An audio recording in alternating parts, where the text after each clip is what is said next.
Hello, everyone. We are glad to be with you again in another session on Saturday night from the continuous activity of webinars or series of webinars presented and organized by MegaMind Plus Academy. Um, Dr. Shivan, you are co-host now. Mamusta Sanger, you are co-host now. I'm going to start. As you know, MegaMind Plus Academy works in three sectors: education, training, and consultancy. It has several activities and products, including books that are translated and published related to education, training, and consultancy. These are the books that have been published so far.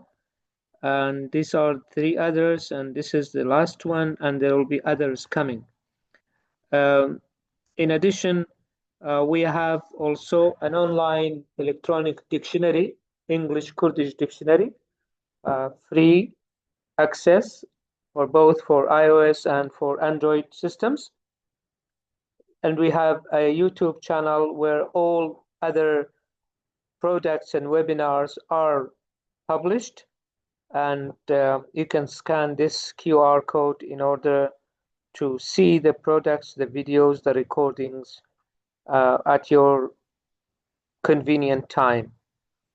We have also created another YouTube channel specifically for AI in Kurdish language, Jiri Deskir Boma Mustayan, because we know this is an area that we don't have a lot of resources in Kurdish. So we thought that this channel in Kurdish language for the teachers would be very helpful. If you want to join the channel of MegaMind Plus Academy, the general channel, you can uh, scan this QR and then you would be automatically asked to join the channel. All other activities and the webinars, announcements, and useful resources would be published through this WhatsApp channel because we had groups, we had other groups and communities, but most of them were full. We were not able to accept others, so we thought of creating a channel on WhatsApp because it has no limits of membership. I would like to thank all those who have helped and supported MegaMind Plus Academy in continuing their services, especially Master Sanger Hassan and others, including Dr. Zrian and many other people who are always supporting, whether encouraging us to go on or supporting technically. Uh, as you know, that this series of webinars organized by MegaMind Plus Academy uh, is devoted to a topic each week, or depending on the time of the year, depending on the months, we try to pick something that is current, something that is needed in our society, or there's a problem that we want to address. Then we search for people who have worked in that area or in this field, and we find them and invite them. We know that today that language plays a great role in all walks of life, but translation in particular has a greater role more than ever. And within translation field, we have interpreting, especially simultaneous interpreting, which is a very, demanding task, a very challenging task for people who are doing it. The ones that you hear every day in the news, in the media outlets, and in the conferences, these are just some few examples. And we thought that devoting a special webinar for talking about simultaneous interpreting what are the potentials, what are the characteristics, what are the challenges that we face, and how we can overcome these challenges would be a good topic for our audience. And during our search, we have found Assistant Professor Dr. Shivan Shlaymoon Toma, who is currently a university professor at the Hope University, but he is working as an interpreter uh, on daily basis, actually. Uh, so we approached him, we invited him. We know that these days they are all busy with their classes, exams approaching, vivas here and there, and many other obligations and commitments. But thankfully, Dr. Shivan agreed to be with us today to talk about simultaneous interpreting. Dr. Shivan his full name is Shivan Shlaymoon Toma. He was born in 1982, and he lives in The Hague currently. He is a university lecturer at The Hague University in the translation department. He has seen several posts in his lifetime, including the latest one is he is the director of Language Center. But before that, he was the head of the translation department at College of uh, Languages uh, at the University of The Hague. And then he was also working in teachings in different levels, in addition to BA level, but masters also and PhD. He has supervised several postgraduate students, and he has published several academic papers in different journals, international and local and national uh, journals, actually. Um, his first publication was in University of Sheffield, and then University of Leeds, and then Lambert Academic Publishing, and then European Scientific Journal, ESJ, and the Journal of University of The Hague, and Zaho Journal, Nowroz Journal, and many other journals, actually. Institution of Development Studies, ideas from UK. These were just some of his publications, and he speaks several languages. He speaks Syriac and Neo-Aramaic language. His level is excellent. He speaks English, Arabic, Kurdish is also excellent, and he speaks both dialects. And his French is also to a medium level. Actually, I know Dr. Shivan in person and close, and I also follow him on social media. Especially, he's very active simultaneous interpreter, interpreting different disciplines, different fields for most of the conferences, both from English into Arabic and Arabic into English, and also from Syriac also. And his Kurdish is also very well and excellent, actually. As you know, our webinars are 90 minutes long, including this introduction, and the usual guest speaker would be given around 40 minutes or so, and then there will be a chance for participants to uh, address questions or concerns, or if they have any specific problems related to simultaneous interpreting. Dr. Shivan, the floor would be yours. You are co-host. Now you can share your slides, and then we will remind you when you approach your uh, time, I mean, time limit. It is 9:11 with me, so I will remind you when you'll have 5 minutes left. Dear participants, we kindly ask you to mute your mics, and then whenever it is time, we will ask you if you have questions. You can write in the chat box, or you can raise your hand, and then address your question directly to Dr. Shivan.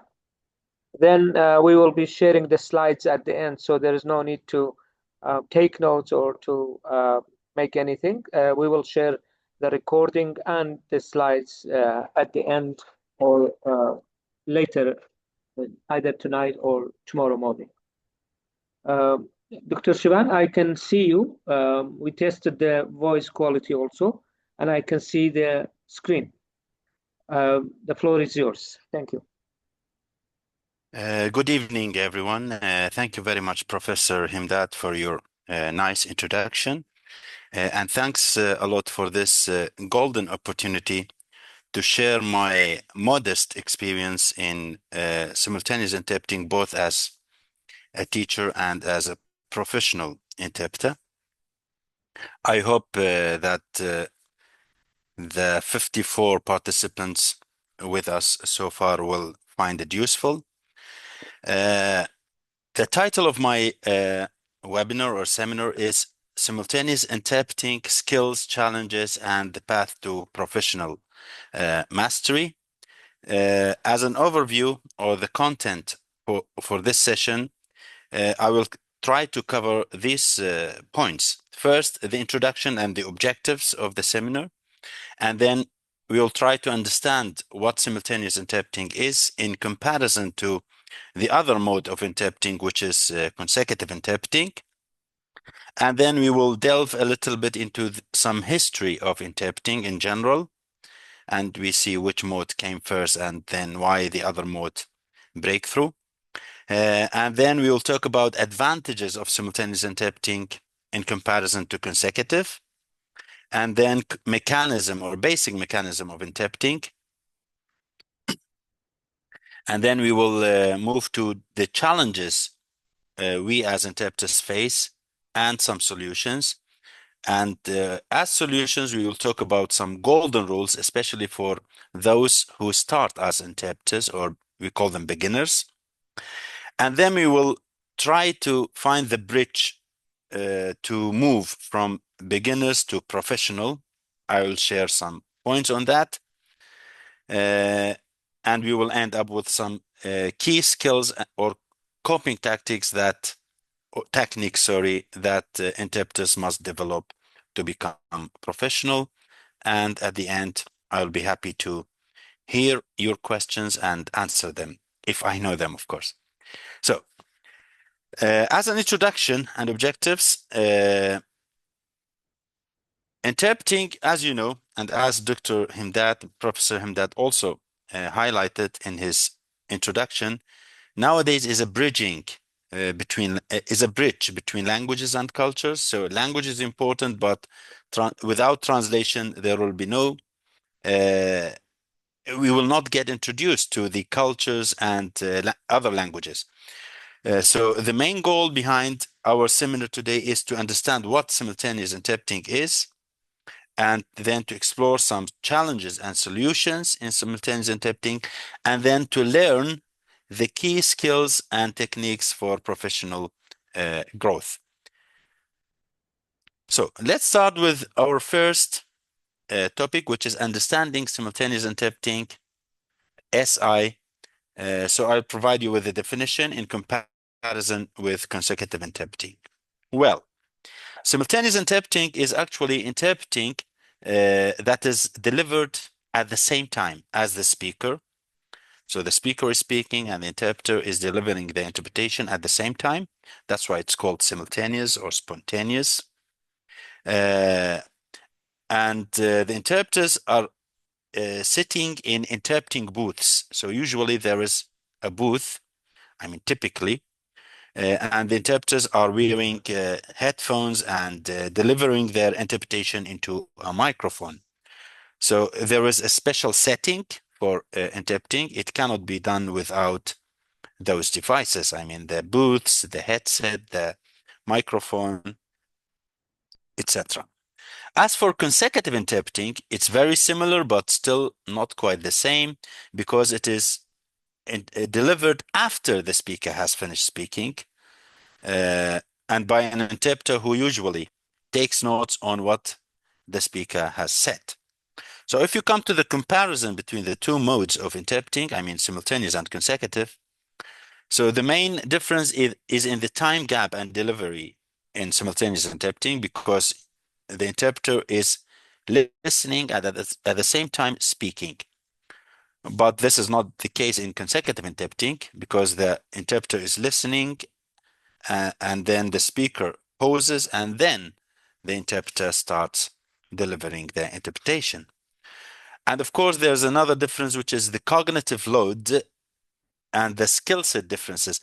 Because in simultaneous interpreting, usually there is a cognitive load because you are doing several things at the same time. You are listening, trying to understand, trying to analyze everything in your brain, in your mind, and at the same time also speaking. So there will be cognitive load, but this is not the case again in consecutive interpreting. And the context is also, or setting is also different, because in simultaneous interpreting, the interpreter is sitting in the booth. So usually they are anonymous to the audience. The audience will not recognize the interpreter. They only recognize the interpreter's voice. And again, this is not the case in consecutive, where the consecutive is exposed to the audience. And you'll come to that in a minute, because that is an advantage for simultaneous interpreting. So far we know what simultaneous interpreting is in comparison to consecutive interpreting. If you find that I am a little bit fast, you can alert me. I can slow it down, because sometimes I want to be in a hurry so that I give you as much information as I can in 40 to 45 minutes. So It's pardon okay, me if doctor. I'm very fast. It's going very well. So just Thank you. keep Thank you very going. much. Thank you. Thank you very much. Good. So now a historical background on both simultaneous interpreting and consecutive interpreting, or a historical glimpse at interpreting. Well, uh, consecutive interpreting is in fact the older of the two modes, because already I told you that we have two modes of interpreting. We have simultaneous and consecutive. Consecutive is actually the older of the two modes, which was used for actually hundreds of years before the breakthrough of simultaneous interpreting, which came only at the end of the Second World War, so around 1946-47, when it was used at what is called the Nuremberg Nazi trials. After the Second World War, they set a trial for the Nazi criminals. And it was actually probably used because they didn't want to spend time interpreting into what was then four languages. So we had English, French, German, and Russian, the languages of the countries which formed a coalition force against Germany at that time.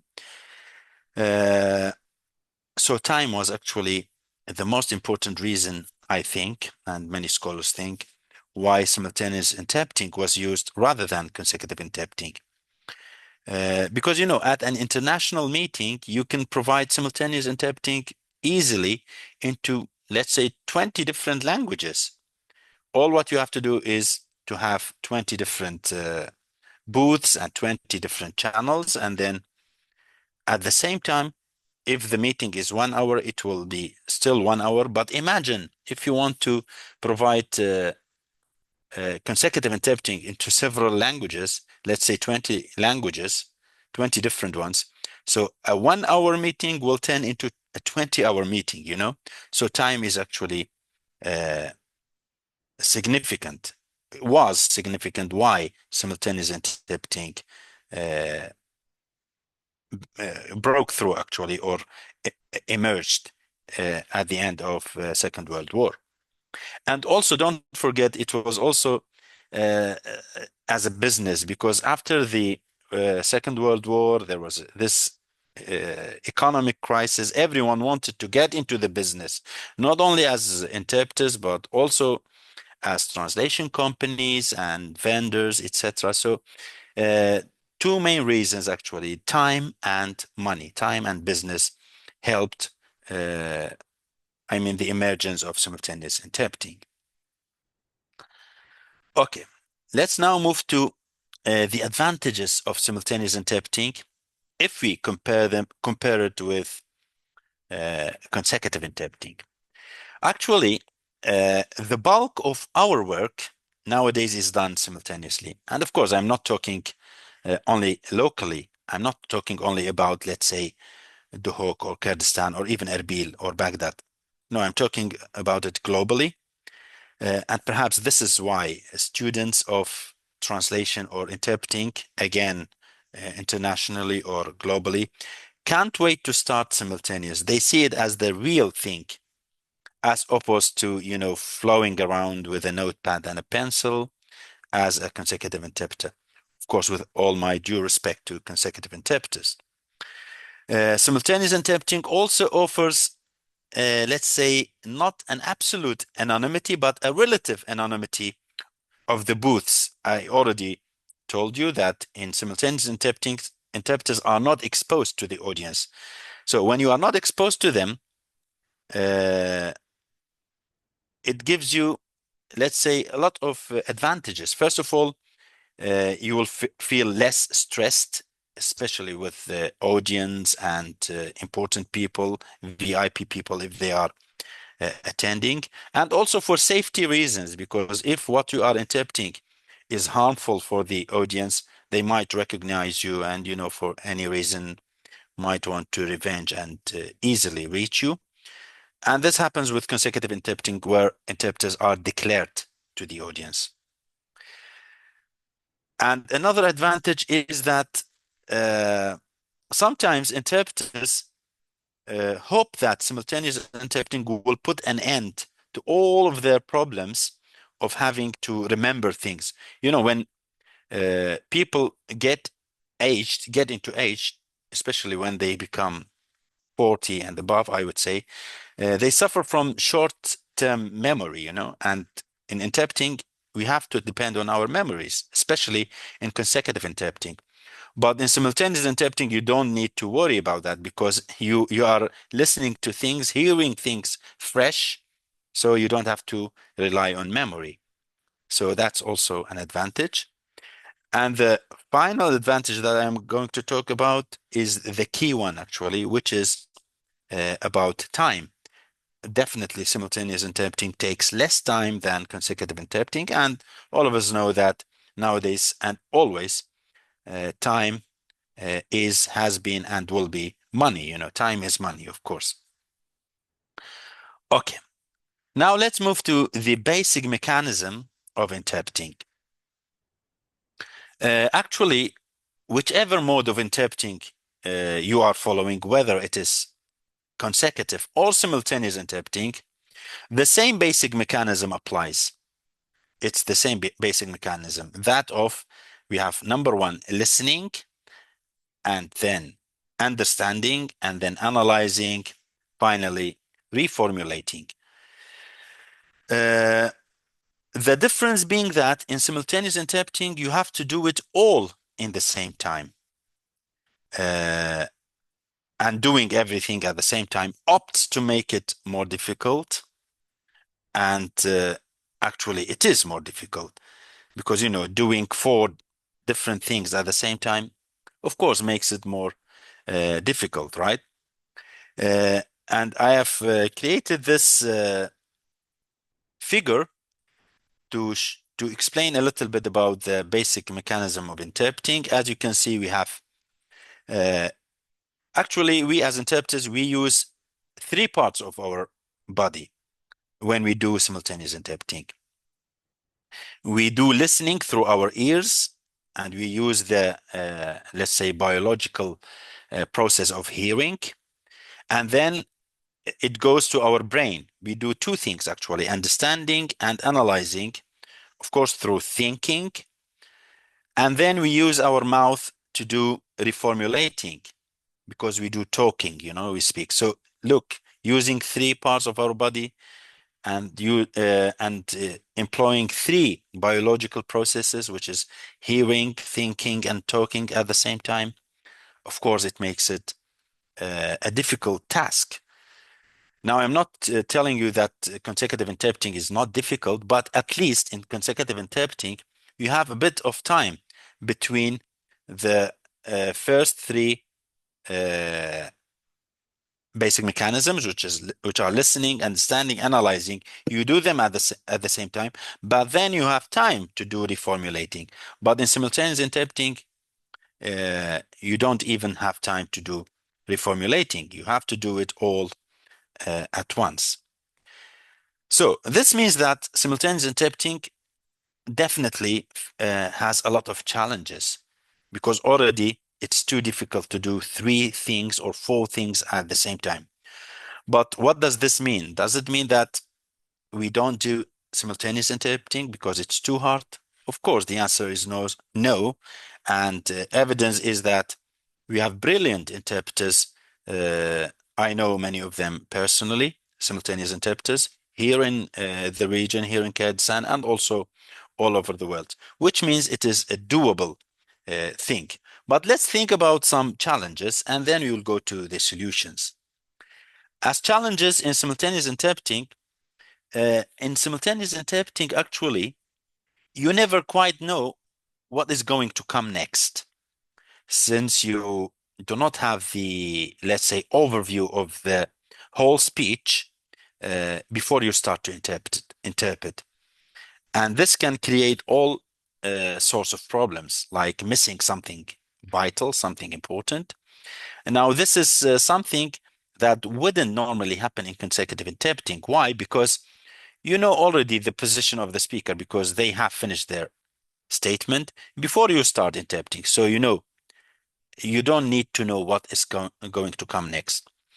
Now, another reason why you might miss something important in simultaneous interpreting is the fact that you are talking yourself while trying to listen to the speaker, and your voice can easily mask something vital in the original. Now, there are some headsets which are very qualitative, of good quality.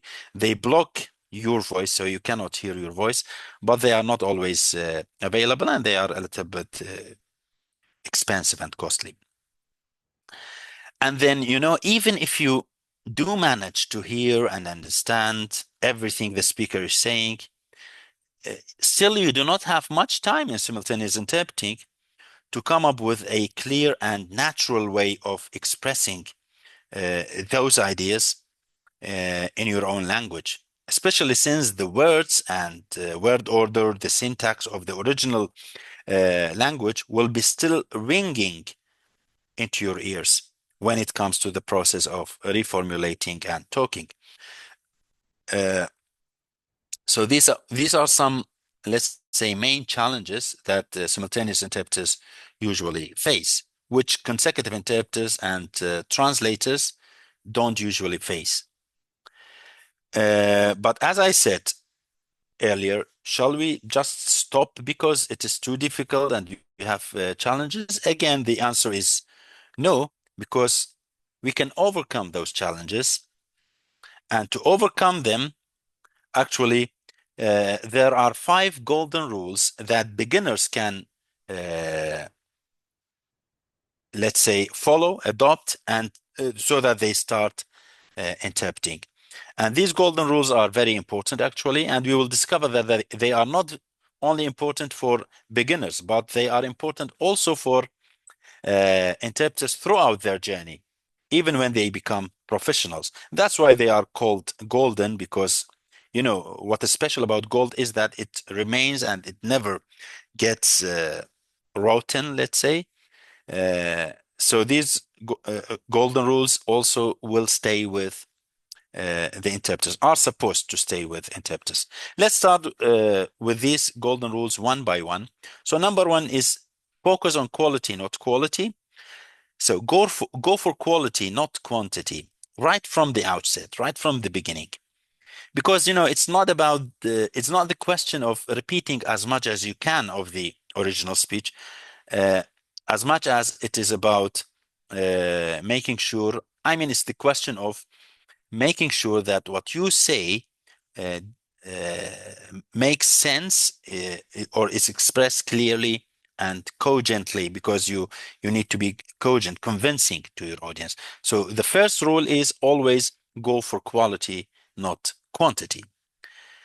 Number two, the second golden rule is speak your language naturally. So also try and make sure that you speak your language uh, naturally. And this, of course, will be much easier if you focus on ideas rather than on words in the original speech. So you see, the nature of these golden rules is do this, don't do that. We can call them a list of do's and don'ts. Like in the first golden rule, go for quality, which means don't repeat as much as you can of the original speech, but make sure what you say is expressed clearly and cogently. Number two, don't go for words, but for ideas. Speak your language naturally. Number three, again, it's about speaking your own language. When you speak your language, for example, interpreting from English into Kurdish. So when you speak Kurdish, use short and simple sentences just to make life easier for yourself. Because, interpreter's life is already difficult.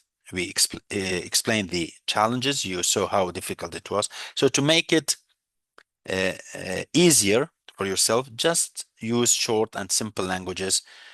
So the not to do list would be don't use long sentences or complicated sentences or complex sentences, I mean.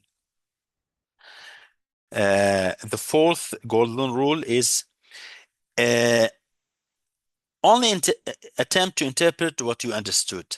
Otherwise, I mean, if you guess the meaning and if you interpret something wrongly, you will end up being worse than saying nothing at all. But of course, this doesn't mean that you should keep silent all the time, but make sure what you interpret, you understood it first. The last golden rules is for interpreters when they do practice. Interpreting needs a lot of practice. So the rule is try to make sure that someone is listening to you when you practice rather than just performing into no one. And this, I mean, if you get someone listening to you, should encourage you to be more, to be clear and to be convincing, because it will mean that you have a customer to satisfy. Because we as interpreters, we don't want to satisfy ourselves, but to satisfy the audience and the translation company, interpreting company, etc. So it will mean that you will think more about your audience, not about yourself. And that is what we want, which always helps. And also it will be rewarding because it will mean that you get useful feedback later. So maybe the one listening to you will tell you, at this point you were a little bit fast, at this point you were not clear, at this point you were not speaking your language naturally, etc. So these are the 5 golden rules. And these golden rules actually are golden, as we said, because I believe they will prove useful for you, not just at the beginning. I mean, they are meant to be with interpreters at the beginning as beginners, but also throughout the learning process and even later when you hopefully work professionally as a simultaneous interpreter. So follow these suggestions. I always uh, encourage my students to follow these suggestions and keep listening, listening to yourself and to your teacher and to the speaker, especially native speakers. I mean, talking about English, so that your ear is trained and practiced very well. So now the core question of this seminar starts: how to get from starting, or how to move from starting simultaneous to working as a professional, how to be transferred from here to here, from beginner to professional. Undoubtedly, every one of us uh, wishes at one stage to become professional. I'm talking about interpreters, simultaneous interpreters. We don't just want to be in the zone of beginners, right? So the question is, how to become professional. Actually, what comes here is mostly based on my experience and some tips that I extracted from some scholars. First of all, you are going to have to apply your golden rules, of course. Keep applying them. So the golden rules should be applied. So if you want to become professional, first try to apply them to speeches uh, to make them, let's say, gradual in level. Start with simple and easy speeches, but gradually make them more and more demanding. Because once you are capable of picking up the basic ideas from simple speeches and convey them naturally and clearly in your own language, then you can, let's say, rack up the difficulty of the speeches gradually, of course, that you have to practice them. So start practicing with simple speeches and then make them more difficult. And what do you mean by simple when you say simple speeches? Well, I think lots of things. Uh, Clear, simple ideas expressed in natural language. Everything should be, let's say, explicit, no obscure references, and also delivered reasonably slowly. Why not? With meaning enhancing and stress, intonation, and conviction, everything clear, and probably not too long, of course, so that you are encouraged to continue. Also, the subject is very important. Is it familiar to you or totally new? Is it accessible to the layman or to normal people, or do you need to uh, have technical knowledge to understand it? Probably. As I said, you gradually increase the difficulty of these speeches, so then the ideas will get more complicated and possibly uh, the language used will get more sophisticated. Uh, the speeches may be delivered faster. So now everything is changed, right?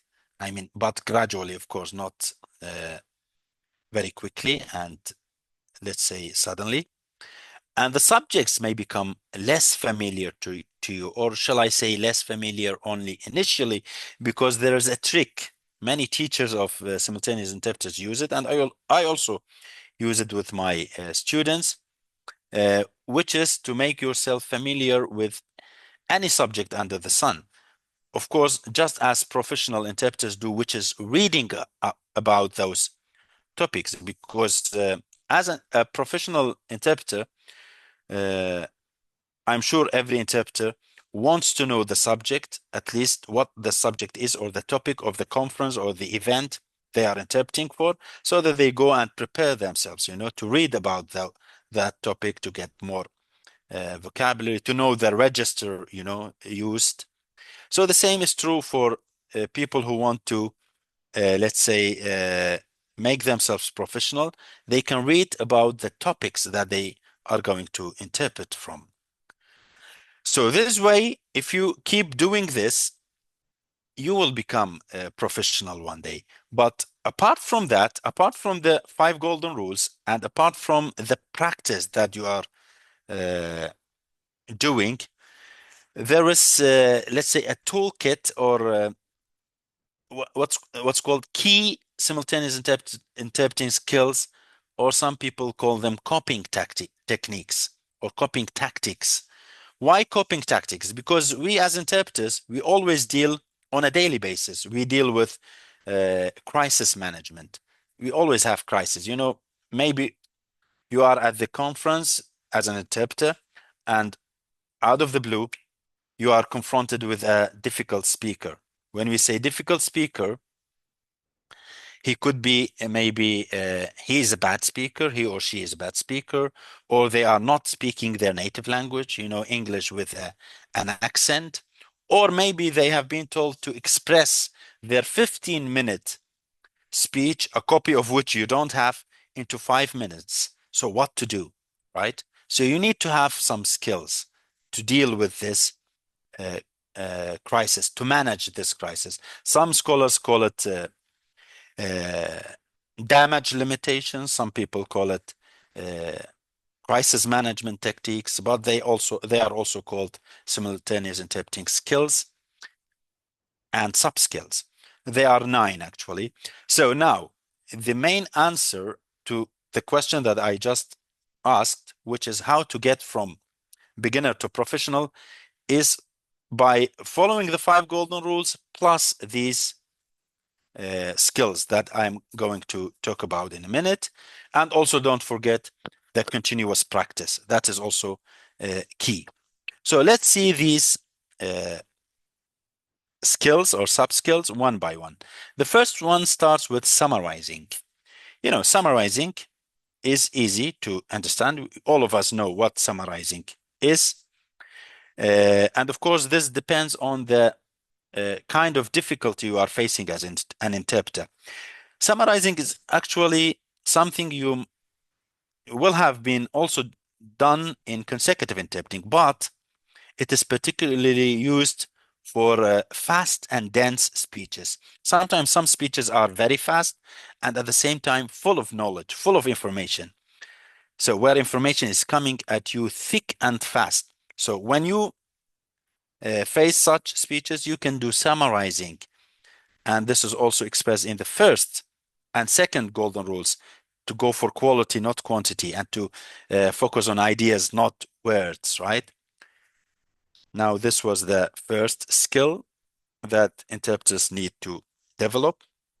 The second one is simplification. Simplification actually is similar, but not quite the same as summarizing. It's the same concept, you have something long, make it shorter. But with summarizing, we said it's used for dense speeches and thick speeches, thick with information. But simplification is actually used for when you are in danger of getting tied up in complicated passages or complicated speeches, and you are in danger of getting behind. So if you feel that you are in danger of getting behind because the speech is complicated, try to simplify it. And of course, this is not something easy. Now I am talking about when you get to a decent level of proficiency, of professionalism, professionality. The third key skill is explanation. Now, explanation actually depends on your audience. So I have to admit it, being an interpreter is one of the most difficult professions in the world, I think, because even you should know your audience, because sometimes you need to explain things to your audience, either because of their level of knowledge or because of the culture. So talking about explanation, it can be used for when you realize that a straightforward translation might not be enough for your audience to understand fully. So sometimes interpreters resort to explanation. The fourth key skill is generalization.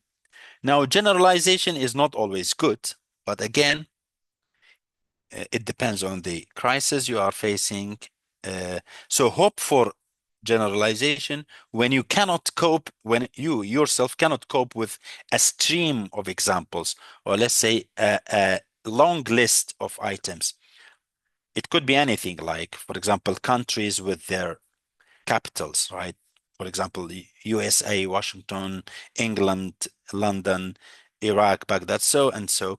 So you can just do generalization, saying something like, and so forth. Sometimes it works. The fifth skill is called omission, and omission is another word for deleting or elliptical things or removing things.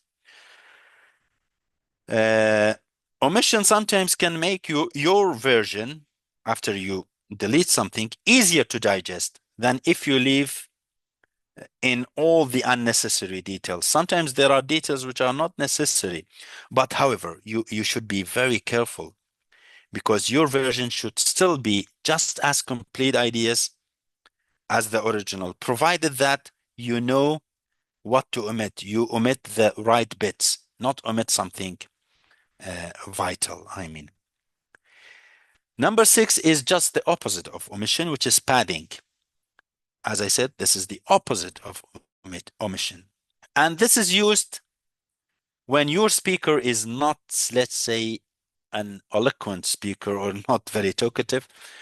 What I would call it's a filler gap or filler exercise, sorry, or filling gap exercise. This is where you add something, perhaps to fill gaps or to play with time, because you don't want to keep quiet because your speaker is quiet, so that people do not blame you. So in English, I mean, there are some techniques. For example, you can say, as a matter of fact, doing these filler gap techniques so that you keep talking, until you get something or a message from your speaker, hopefully. And then we have reformulation. Now, this is different than reformulating, which I just talked about minutes ago in the basic mechanism technique, which was the fourth technique. Reformulating, that's different. Reformulation, actually, I think the term speaks for itself. So you do إعادة صياغة, or reformulating the things. It involves different expressions, different word order, and different sentence structure. Again, for several reasons, either to make life easier for yourself or to make sure that your message is conveyed in the best way to your audience. Number 8 is anticipation. Now, anticipation, I would say, is the skill that the most experienced interpreters can use. Not everyone can use it, because it's very useful. And let me tell you something. This is very useful, especially for people who are working from languages like Kurdish.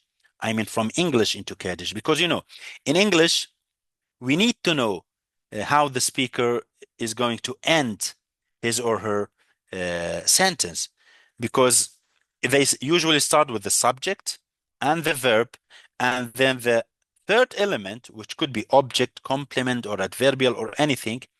We need it to be used as the second element in Kurdish, because we start Kurdish with the subject and then complement, object, or adverbial, and then at the very end we use the verb. So sometimes, because of time, we need to be very careful to know, or very, let's say, speculative or predictive or anticipating or expecting, to know how the speaker is going to finish their speech, so that we do not suffer when we especially interpret into Kurdish. As I said, Kurdish is an SOV language, whereas English is an SVO language. Now, we have the final skill, which is called split attention. Actually, you as an interpreter, even if you do not manage the first 8 skills, there's no big harm. But the 9th one is the most important one. You must, let's say, embrace it. You must develop it, because it's the key skill. It's actually the most important skill. And let me talk about it with some details. This is, as I said, a key skill to be developed, because, you should maintain a high degree of concentration. Now, when we started this seminar, of course, all of you, the level of concentration was high. But the question is, after 40 minutes, is it still high? I doubt it, right? Because we as human beings, our concentration in the beginning is high and then it declines. But as interpreters, this should not happen. This is not allowed to happen, actually. You should maintain a very high level of concentration at the beginning of the speech, in the middle of the speech, and also at the end of the speech. While you are dividing your attention into 3 things, 3 areas. Your attention should be 100%, just like the charge of the phone should be 100%. And then you can, let's say, divide it equally, like 33.3% into listening, what the speaker is saying, and the other 33.3% into, let's say, processing what you are listening to, and the other 33.3% into your output, what you are going, how you are going to, let's say, reformulate it. Now, you should also get used to getting switched very quickly from either concentrating into the listener, the listening, the original speech, or into processing into your mind, or delivering it into your output, depending on the issue or the problem that is rising while you are uh, interpreting. For example, if the speaker is stuttering or is a difficult speaker or speaking very fast, of course, you should raise the rate of concentration or attention to listening. But if the topic is difficult, you can listen to it easily, but the topic needs a lot of thinking.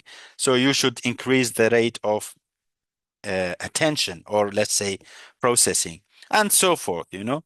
So you need to develop this skill by any means. I mean, by all means, you need it actually. As I said, according to the particular problems that might rise with a particular speech. So these were the 9 skills. So with the 5 golden rules, with a lot of practice, and with these 9 skills and sub-skills, hopefully, if you are dedicated and if you are passionate, you will hopefully, get transferred from a beginner to a professional interpreter, and you will soon become that type of interpreter that delegates and translation companies and vendors will be chasing you, and the NGOs and the VIP people will be happy to listen to you for several hours in the day, and they will get used and addicted to your voice and to your skills. It is something that matters, and it is worth of the efforts that we put in it. And also it has a lot of advantages, as we said. It because it's business, you'll get good pay, and also you will get knowledge, and you will know everything from every specialty. And at the same time, you should admit that it's not something easy, but also it is something doable. So I'm not sure if I still have time or not, but let me finish with the conclusion. But A couple of minutes is left, so you will finish by your. Okay, so let's finish with the conclusion. So what we covered today was that simultaneous interpreting is complex but rewarding. It requires practice and focus, and we discovered that. We also learned about the 5 golden rules. They help beginners, especially the beginners, to build confidence and clarity, but don't forget, they are not just for beginners, but they are meant to be with you, to stay with you, as the gold stays forever and it doesn't get rotten. So it stays with you throughout your journey.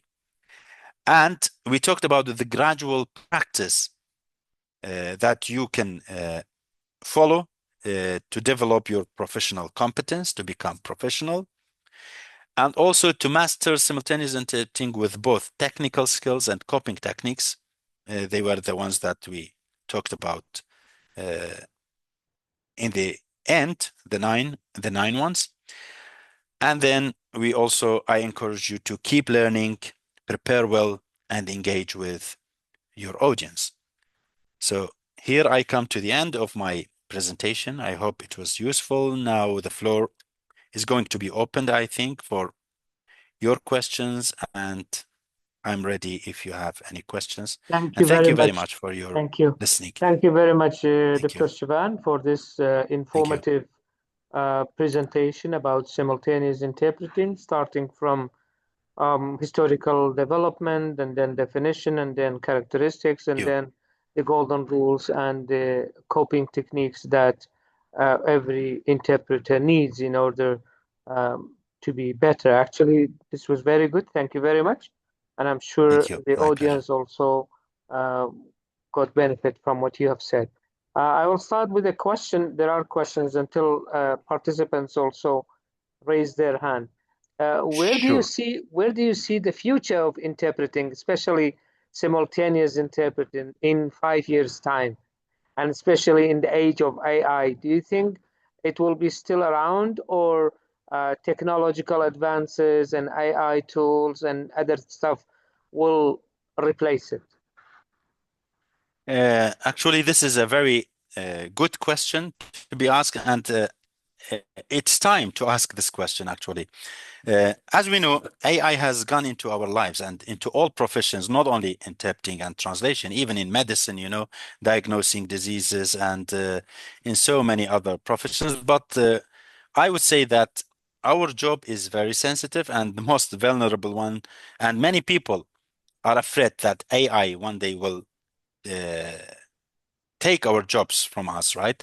But in my opinion, there are some areas that still need human interpreters, human touch, especially if I recall some of them, like figurative language sometimes, or even mocking and saying jokes, telling jokes, and even the facial expressions. All of these areas are things that AI suffers from. They cannot do it actually. So still there are some areas that need uh, human touch or human efforts. Now, I'm not telling you that AI hasn't affected our job. Actually, it has, but uh, we can see it as an opportunity, not as a source of threat or danger, depending on if we know how to deal with it, because it is there and it is a reality. We have to deal with it. So it has made our job actually easier.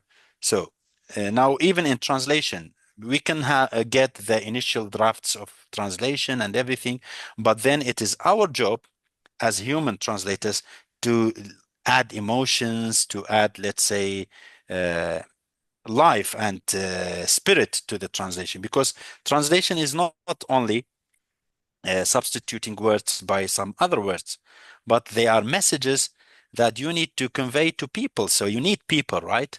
So you need communication.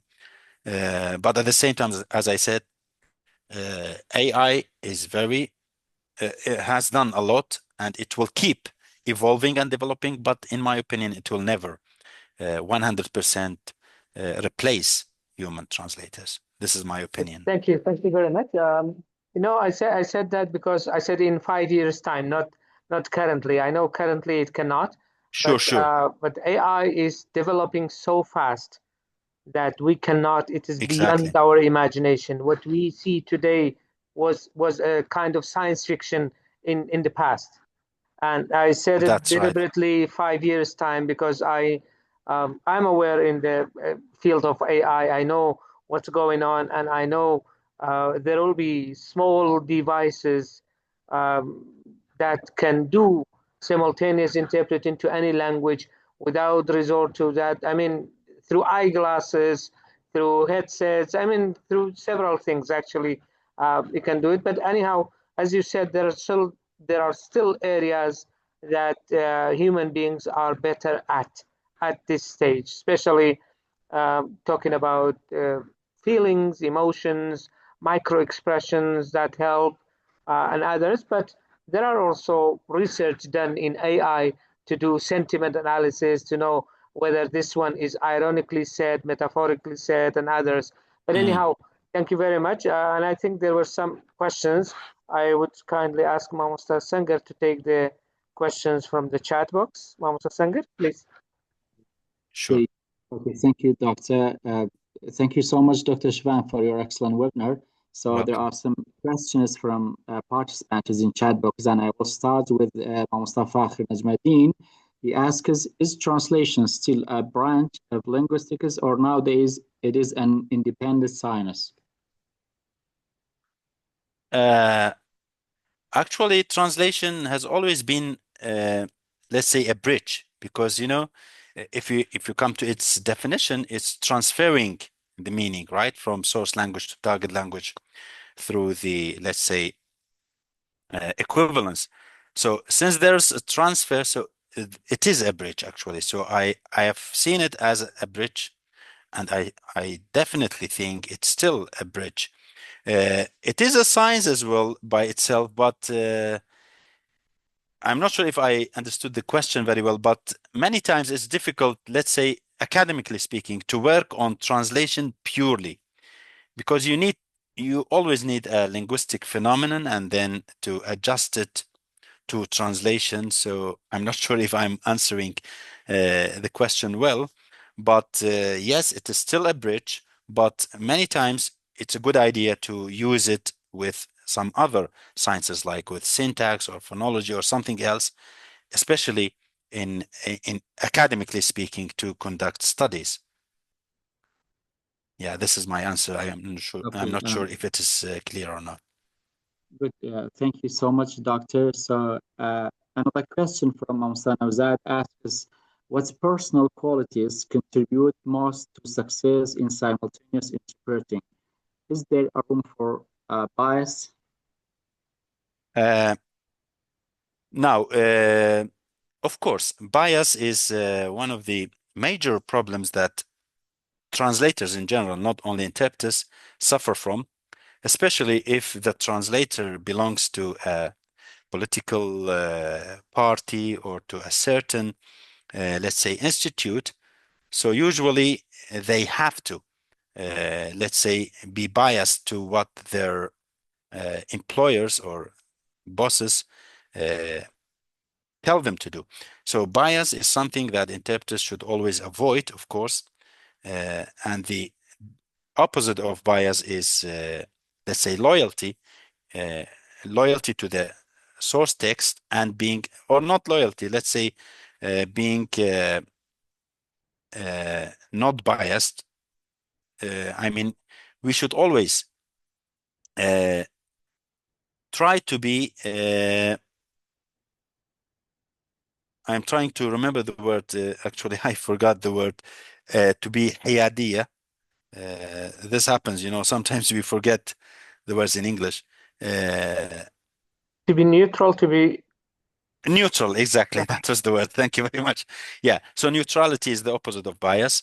So it is something that we should fight, actually. But always, this is not always possible, especially for translators, as I said, who work for certain institutes. Uh, and what are the personal qualities that contribute most to success in simultaneous interpreting is to have a good voice. Your voice should be nice, and also you should be knowledgeable and competent in both languages, source language and target language, and to have good vocabulary, to know the register of the topic that you are interpreting, whether it is religious, legal, or scientific, and etc. So these are some of the qualities that make a successful interpreter. Um, okay, good. There's also a question from Mamsta Yasin.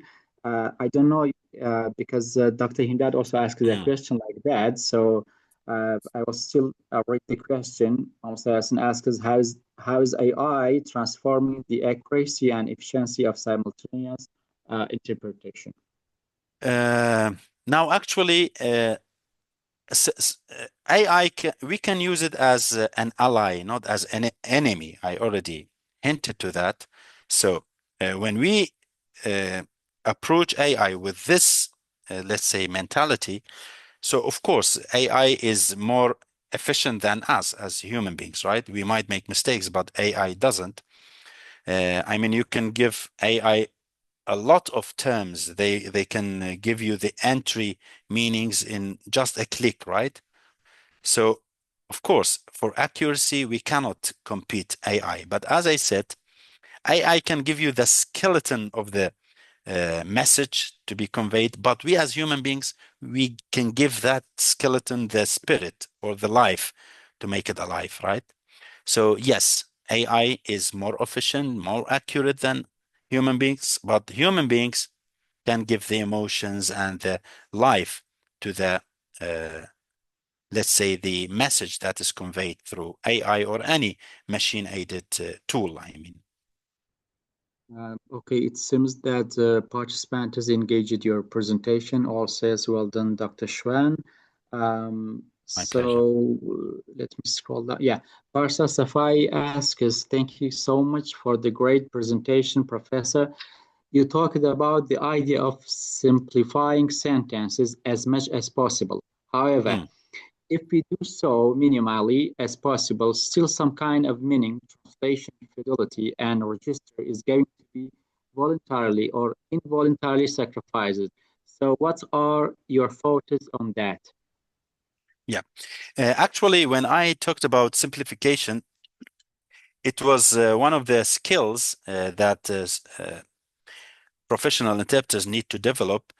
I meant not always, of course. It depends on your audience. Sometimes your audience, you can realize that your audience are not on the same page with you or with the speaker. So you, if you are smart enough and experienced enough, you are going to simplify things to the interpreters. Of course, provided that you convey the whole message completely and make sure that you are not sacrificing anything. I know it's not easy because if you simplify something, you might get in danger of let's say missing something vital or sacrificing something important. But again, this is not something that you always do. It is something you do depending on the situation or the issue that you are facing, especially if your audience, let's say they are farmers, not educated, and you are explaining difficult and scientific terms to them. Even if you are loyal to the original speech, but still the message is not conveyed. So which one is more important in this case? So if the a situation is like that, I would say, even if you sacrifice some technical and scientific difficult big words, uh, it will be better to simplify things, but not always, of course. So you need to be careful in that. Okay, Dr. Schwan, that was all what we have in the chat box. So, thank you so much once again, and I will I show to think, Dr. Hibat. Yeah. yes, thank you very much, Mama Sasangal. I think two participants wanted to ask questions, but maybe they were not able to raise their hands. I think Mr. Safwan, Mhm. you said you have a question. Yes, please. You can open your mic, Mr. Safwan Hamid. Mr. Safwan, can you open your mic, please? I will give another chance. If not, we will move to the next. Sure. Safwan Hamid, you said you have a question in the chat box. Okay. It seems that, yeah, Good yes, evening. please. Good Good evening. evening. Good Yes. evening. Assalamu alaikum. Good evening, Doctor. Thank you Good for, evening, dear. firstly, I'd like to thank you for this insightful and nice Thank you very much. presentation. I have, if you allow me, two questions about interpreting. Sure. The first one is, what if the interpreter comes across to an SL expression without no equivalent in the TL? This is the first one, the first question. The second one is, what if he or she received wrong information and how to do with this in the interpretation process? And thank you very much. Thank you. Thank you very much, Mr. Safwan. I actually missed the second question. If you just repeat it, sorry. I definitely got the first one, but I think he said if you got it wrong, if you got a wrong information, aha, if you heard it wrong. okay, okay. Let me start with the first question. If a simultaneous interpreter encounters, let's say, a term in source language that they don't know or recognize,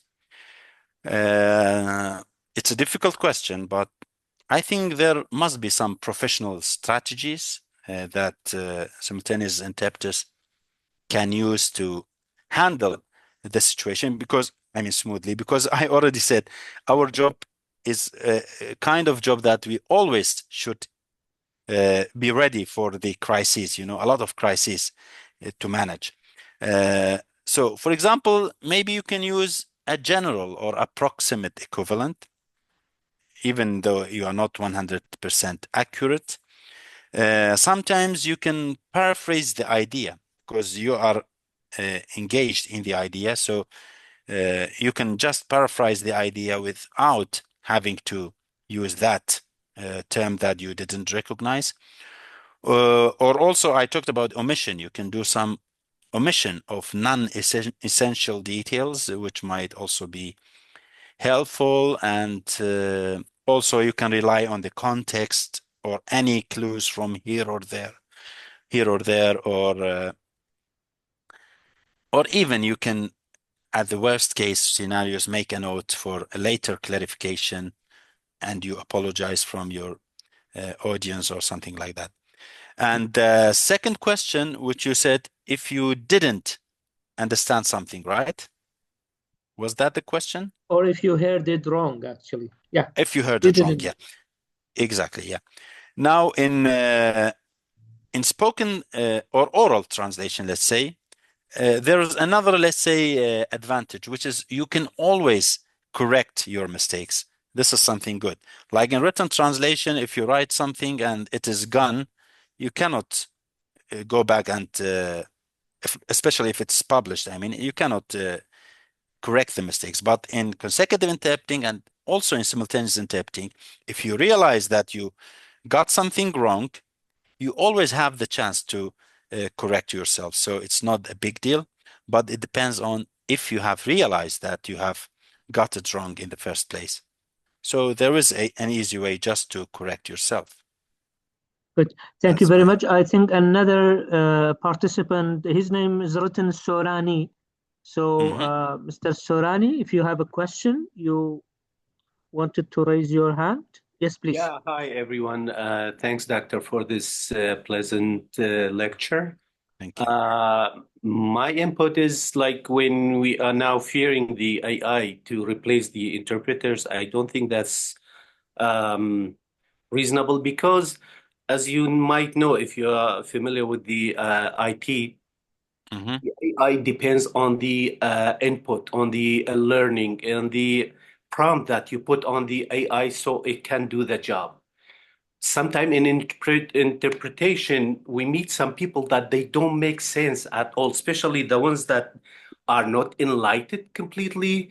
In some meetings, like there are people, they just speak and you don't even know. They then don't even know what they're saying. So I don't think that's a big threat for us, especially like sometime in meetings, we meet some Indian English speakers. Those Indians, you know, their pronunciation is really horrible. And it's hardly you can understand them. Especially we know that English in India is kind of has some differences with the Americans or Europeans or British. So sometimes we face these issues with Indians, with some French English speakers. It's really tough to avoid that, to manage to keep up with the interpretation. So how we can really just be effective and just do the interpretation without showing that you are suffering from the speaker. Thank you. This is actually something we always suffer from. Thank you for your raising this comment. I also mentioned this as an example in my presentation. Like when you go to a conference or an event and all of a sudden you face a difficult speaker. And as you mentioned, difficult speaker could be speaking English with an accent, as you mentioned, Indian accent, or the speaker is bad, just speaking and without structure, introduction, body, and conclusion. Actually, let me admit something. Throughout my modest experience in simultaneous interpreting, which has been several years, we usually suffer from local speakers because local people, let's say, they are not good speakers. But usually native, let's say, English speakers are the best speakers. And of course, if the speaker is speaking smoothly and everything is organized, our life is easy as interpreters because we can follow it, right? And just the opposite. If the speaker is difficult and not speaking very well, so our life will be harder. How to deal with it? I would say with experience, actually. You will learn and you can cover for them sometimes, especially if you are knowledgeable about the topic, you can depend on the context, you can depend on the ideas, and simply speaking, you follow the 5 golden rules, and then you will be on the safe side. Good. Thank you very much, Dr. Shivan. I have also worked and work as an interpreter, simultaneous Yeah. interpreter, for several years also. In addition to what you have said, in addition to the linguistic knowledge, the cognitive abilities, the skills that you have, there are other factors that affect the quality of interpreting. And for example, how you sit, what you eat, and your sleep quality and your focus, as you said, sometimes whether having a lot of coffees or water or not enough sleep or the lighting and all this. Have you suffered from any such issues lately in your experience? I wanted this session to be more of your personal experiences, the challenges that you have faced recently, either a situation that it was difficult for you and how did you manage it, or something that came up that you didn't expect. Well, what you said is 100% true. Like the kind of foods and drinks we consume, they of course affect our let's say concentration and our competence, and especially in events where good lunch is served. Usually after lunch, the session goes horribly, not as it was before lunch. This is something scientific we cannot argue about. And I have, of course, as any other human interpreter, suffered from that. But let me tell you about some of my fun and difficult situations Yes, please. that I faced. Yeah. One time I was interpreting for a speaker who was African, actually. So she was from Zimbabwe, I think. It was weird because she was female and all the participants were also female. So I was the only male in the session, but that was not the problem. The problem was the accent, both from the speaker and from the participants, and it was interactive. I had to interpret for both of them. I was like a focal point. So the accent of the speaker was Zimbabwean or African English, and the participants were our sisters from Sinjar. I mean, they usually have a very strong accent. Talking in Kurdish. So that was the most difficult session for me. But I did my best. I have to admit, I did a lot of focusing on ideas rather than words, and a lot of focusing on quality rather than quantity. It was not an easy task, actually. So sometimes, yes, we suffer from What about a such funny one? situation. The funny one, it was the same actually, because I was the only male, and I see. yeah, it was Ironic, yeah. weird, let's say, not fun. Yeah, What about the timing, Dr. Shivan? yeah. For how long you can interpret with quality? I mean, is it usually simultaneous interpreters work in rotations, work with partners. So how often is the rotation? I mean, how many Yeah, minutes after how many minutes will rotate? yeah, exactly. There must be 2 interpreters, one standby and the other one interpreting. Usually, I think it's 30 minutes to 40 minutes, and then you get too tired. Your brain gets tired, and the cognitive load is a lot. So from 30 to 40 minutes is ideal, actually. And Yeah. then, is there anything? What about the role of the second interpreter? Will he be outside while you are doing, or he will be near to you, next to you? It's better to be near you because, sometimes they need to, let's say, to be engaged, to know, and not to get very far away from the series of ideas. So it's recommended to be with you step by step, but still more relaxing because they are not doing anything, just listening. Mhm. But still, sometimes if the topic is not that difficult, it's fine if they are not around, I mean. Yeah, okay, good. We have Yeah, come across these problems. That's why I'm raising it. I know yeah, how important it is to have a partner it is. and to Yeah, have a good connection and collaboration and definitely, agreement between the two, especially you understand each other, you understand when is the exact time to rotate and what definitely. is Yeah, the expression, what is the sign that you use for that. And it's not always the case that you have to finish your turn. Sometimes you feel tired Mm. before you finish your shift, if you can call it. That's right. Yeah, So yeah. he should be nearby. He should read your face. He should listen to you also to make sure Mhm. that you are still keeping the same quality. And if you are feeling tired, you are not in the mood, for example, for that, you can rotate even sooner than expected. And with translation companies, I don't want to say it's a rule, but it's a norm.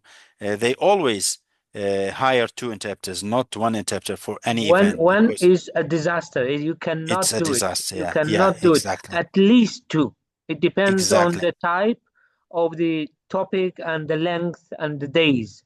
Exactly. In Yeah, some cases, you need three also, but two that's is right. minimum. Two is minimum. That's right. Yeah. Yeah. I think Mr. Muhammad has raised his hand. Yes, please. Hi, Assalamu alaikum. How are you doing, Doctor? I hope you, uh, Hi. congratulations on this webinar, and thanks for other colleagues I see from the Simultaneous Society. They are here to listen to our colleagues here. I just Thank you. want to add some point for this here in that webinar.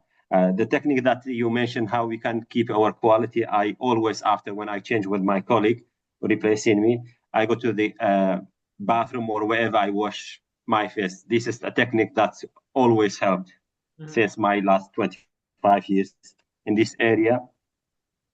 Um, and I would say one challenge is that we face, maybe Doctor agree with me, that the noise and the Mm. location of the booth, especially when we are in a small room venue and we have to whisper, not doing the simultaneous interpreting. Yeah. This is, I found it's very difficult.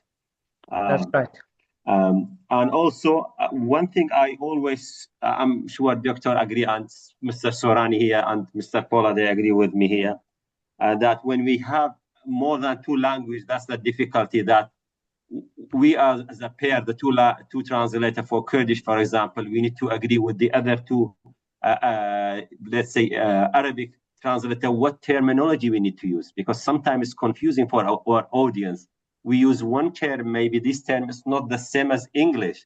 Mm. So this is, I would say, one agreement between all for a translator that will help the audience and the successful of the that workshop or training. So thank you so much, Dr. Shivan. It was Thank you.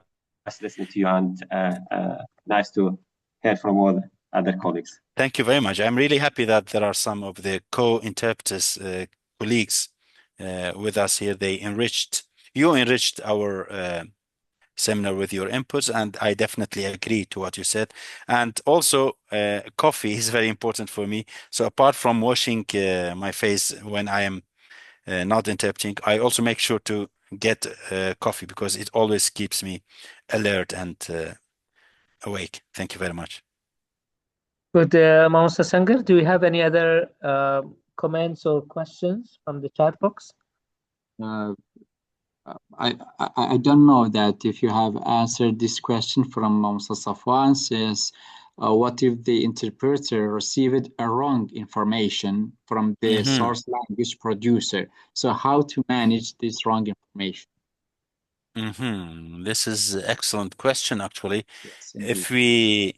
If we actually, in my opinion, the interpreter should always be, let's say, accurate and to the original information, regardless of their factuality. I mean, even if it's wrong, right?